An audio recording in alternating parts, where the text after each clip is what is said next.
వారం వారం అప్పే కదా. మొన్న మంగళవారం డిసెంబర్ 2వ తారీఖు 3,000 4,000 తెచ్చినట్టున్నారు. దాంతో కలిపి 2,66,000 కోట్ల 66,516 కోట్లు 17 కోట్లు అని చెప్తున్నారు. అంటే ఏంటి 18 నెలలు అంటే జగన్మోహన్ రెడ్డి గారు 60 మాసాలు, మీ 18 మాసాలు. ఎవరు దివాళా కోరు ప్రభుత్వం? ఎవరిది అప్పుల ప్రభుత్వం? ఎవరిది అప్పుల ప్రభుత్వం? చంద్రబాబు నాయుడు గారు ఇంకా పచ్చిగా ఏం మాట్లాడతారు?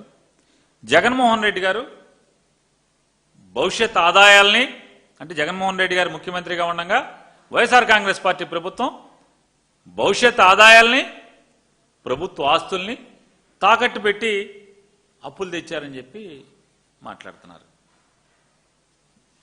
అలా ఆ వాస్తవాల్లోకి వెళ్దాం. ఆ వాస్తవాల్లోకి వెళ్తే జగన్మోహన్ రెడ్డి గారి ప్రభుత్వంలో 5 ఏళ్లలో కేవలం 1941 కోట్ల ఆస్తుల్ని మార్టిగేజ్ చేసి 25,000 కోట్ల రూపాయలు 5 ఏళ్లలో 60 మాసాల్లో 1941 కోట్ల రూపాయలు ఆస్తుల్ని మార్టిగేజ్ చేసి 25,000 కోట్ల రూపాయలు అప్పు తెచ్చినటువంటి రికార్డు అని మీరే మాట్లాడారు.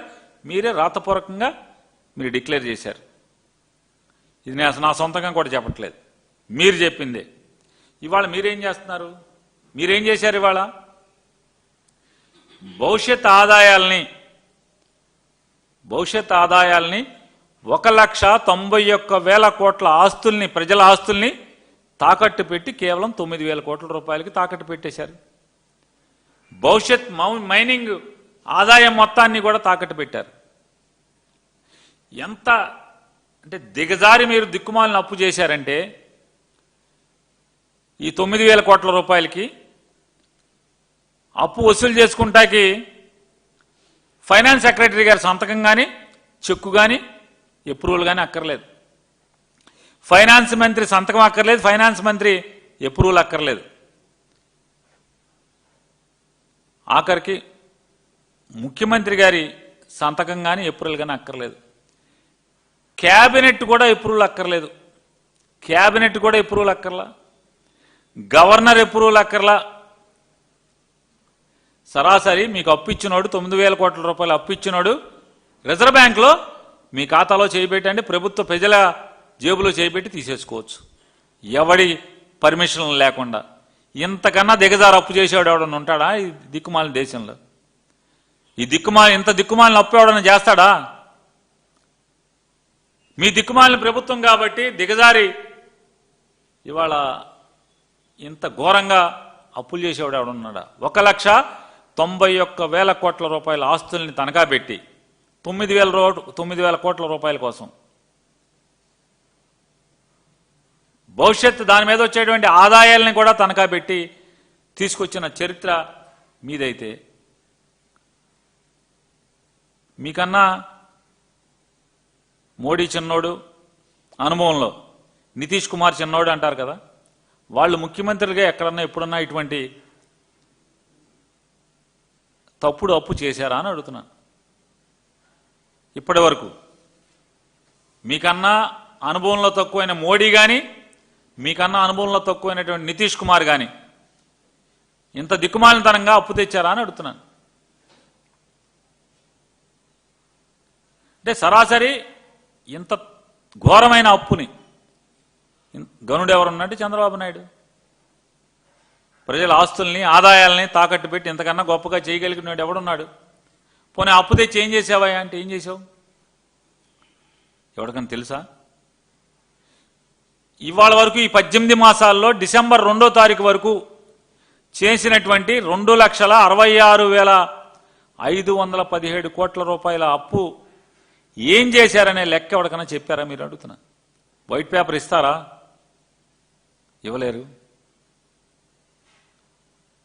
ఏమన్నా సూపర్ 6 సూపర్ 8 ఏం చేశారు? ఎన్ని బకాయిలు ఉన్నాయి? అసలు మీరు ముగ్గురు కలిసి చంద్రబాబు నాయుడు గారు, మీరు, మీ ఉప ముఖ్యమంత్రి, మీ అబ్బాయి, మీరు ముగ్గురు కలిసి అడుగు తీసి అడుగేయటానికి హెలికాప్టర్లు, విమానాలు, ఈ హెలికాప్టర్లో విమానాలు వేసుకు తిరిగి చెమటోడ్చి కష్టపడి 18 మాసాల్లో 2,66,517 కోట్లు అప్పు చేశారా? మీరే మాట్లాడుతున్నారు కదా, ఈ 18 నెలలు ఎంతో కష్టపడ్డాం మేము ముగ్గురు అని. ఏం కష్టపడ్డారు? అప్పులు చేయటాక, హెలికాప్టర్లు తిరగటాక, ఆఖరికి మీ ఇంటికాంచి గన్నవరానికి కూడా మీరు కారులో వెళ్ళే పరిస్థితి లేదా? మీ ముగ్గురు హెలికాప్టర్లు వెళ్తారు ఇక్కడి నుంచి గన్నవరం ఎయిర్పోర్ట్కి. గన్నవరం ఎయిర్పోర్ట్ నుంచి మీ ఇంటికి రావడానికి హెలికాప్టర్లు వస్తారు. ఆయన మంగళగిరి ఆఫీస్కి మీరు ఎక్కడికి వెళ్ళాలంటే హెలికాప్టర్లనా?